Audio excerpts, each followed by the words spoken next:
Assalamualaikum warahmatullahi wabarakatuh. Perkenalkan, nama saya Putri Cantika Melia dengan NIM 23110023 dari kelas I. Di sini saya akan mempresentasikan tentang kebebasan informasi dan privasi. Menurut pendapat Al-Abrashi, kebebasan adalah keberanian untuk tidak mengikuti pertimbangan orang lain, melainkan percaya dan berpegang teguh pada kemampuan diri sendiri fitrah. Ini menekankan otonomi dan keyakinan diri. Kemudian adapun menurut pendapat dari Abdul Qadir dalam Herianto, informasi adalah data yang telah diolah menjadi bentuk yang berarti bagi penerimanya dan bermanfaat dalam pengambilan keputusan, baik saat ini maupun di masa mendatang. Namun, dapat disimpulkan kebebasan adalah hak asasi manusia yang fundamental untuk bertindak, berpikir, dan mengambil keputusan berdasarkan kehendak sendiri, tanpa tekanan atau paksaan yang tidak semestinya.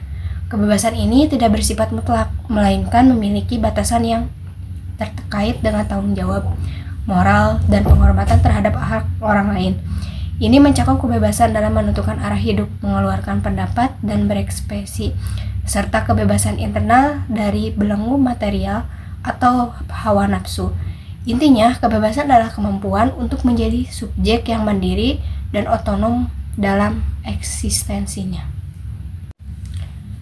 Namun ada juga kesimpulan informasi. Informasi adalah data yang telah diolah, diproses, dan diberi makna sehingga menjadi relevan, bernilai, dan bermanfaat bagi penerimanya.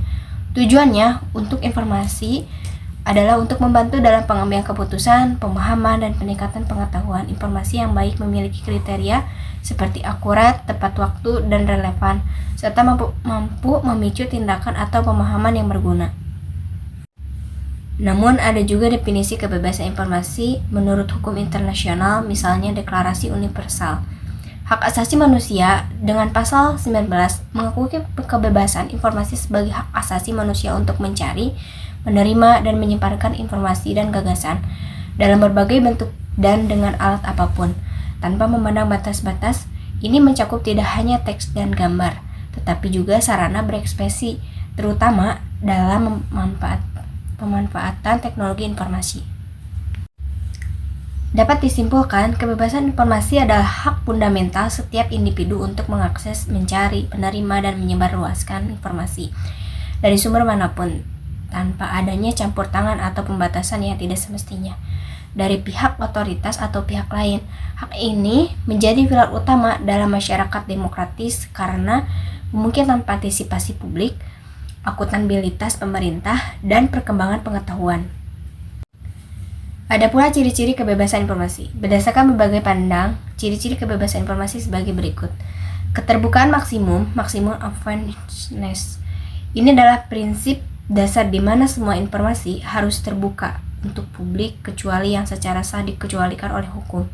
Misalnya, informasi yang membahayakan keamanan negara atau privasi individu. Penolakan informasi harus berdasarkan pengujian atas konsekuensi yang timbul, dan jangka waktu kerahasiaan tidak boleh permanen.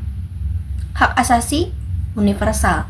Setiap orang tanpa diskriminasi memiliki hak untuk meminta dan mendapatkan informasi dengan cepat, tepat, biaya ringan, dan cara sederhana. Ada pula definisi mengenai undang-undang mengenai privasi. Indonesia memiliki beberapa undang-undang yang secara langsung atau tidak langsung mengatur mengenai privasi, terutama privasi data pribadi. Undang-undang yang paling komprehensif dan secara spesifik mengatur privasi data pribadi adalah Undang-Undang Nomor 27 Tahun 2022 tentang perlindungan data pribadi. Ada pula UU penting terkait privasi sebagai berikut. Undang-Undang Nomor 27 2022 tentang perlindungan data pribadi. Definisi data pribadi dengan pasal 1 angka 1. Setiap data tentang seseorang baik yang teridentifikasi maupun data dapat diidentifikasi secara tersendiri atau dikombinasikan dengan informasi lainnya baik secara langsung maupun tidak langsung melalui sistem elektronik dan atau non-elektronik. Kemudian Undang-Undang Nomor 11 Tahun 2008 tentang Informasi dan Transaksi Elektronik, sebagaimana telah diubah dengan Undang-Undang Nomor 1 Tahun 2024 tentang perubahan kedua, pasal 26 Undang-Undang mengatur tentang penggunaan sistem informasi melalui media elektronik yang menyangkut data pribadi seseorang harus dilakukan atas persetujuan orang yang bersangkutan. Ini memberikan hak kepada individu untuk menuntut ganti rugi atas kerugian yang ditimbulkan oleh pengguna data pribadinya tanpa izin. Namun yang dapat disimpulkan dengan hadirnya Undang-Undang PDP Undang-Undang Nomor 27 2022, Indonesia kini memiliki kerangka hukum yang komprehensif dan spesifik untuk melindungi data pribadi. Undang-undang ini melengkapi dan memperkuat pelindungan privasi yang sebelumnya tersebar di berbagai undang-undang lainnya seperti Undang-Undang ITE, Undang-Undang Telekomunikasi, dan Undang-Undang HAM. Undang-Undang PDP menjadi tonggak penting dalam menjamin hak privasi individu di era digital, dengan mengatur secara ketat bagaimana data pribadi dikumpulkan, diproses, digunakan, dan dilindungi oleh pengendali data, serta memberikan hak-hak yang jelas kepada subjek data pribadi. Ada pula faktor yang mempengaruhi privasi. Faktor personal atau individu. Setiap individu memiliki tingkat kebutuhan privasi yang berbeda-beda, tergantung pada latar belakang pribadi, pengalaman masa lalunya, misalnya seperti trauma, kepribadian introvert atau dengan versi ekstrovert, dan nilai-nilai yang dianut. Ada orang yang merasa nyaman berbagi banyak informasi, ada pula yang sangat menjaga privasinya. Yang kedua, faktor situasional atau lingkungan. Lingkungan tempat individu berada dan konteks sosial interaksi dapat mempengaruhi kebutuhan privasi. Misalnya, di lingkungan yang sangat terbuka, batasan privasi individu mungkin sedikit menyempit dibandingkan dengan lingkungan yang lebih tertutup. Tingkat keramaian, identitas juga dapat mempengaruhi keinginan untuk privasi. Yang ketiga, faktor budaya. Budaya mempengaruhi cara individu membentuk dan mengekspresikan privasi mereka. Di beberapa budaya, berbagi informasi pribadi dengan orang terdekat adalah hal yang wajar, sementara di budaya lain mungkin dianggap sangat pribadi.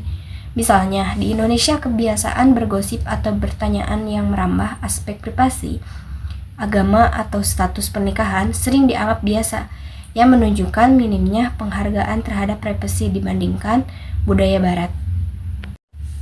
Ada pula perlindungan privasi dalam beberapa bidang.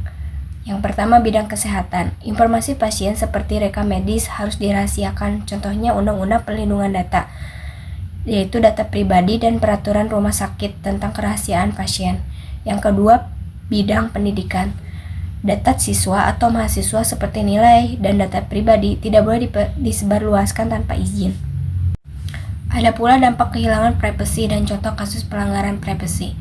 Dampak kehilangan privasi, identitas dicuri, identity theft. Data pribadi digunakan untuk tindakan kriminal seperti penipuan atau pengajuan pinjaman tanpa izin.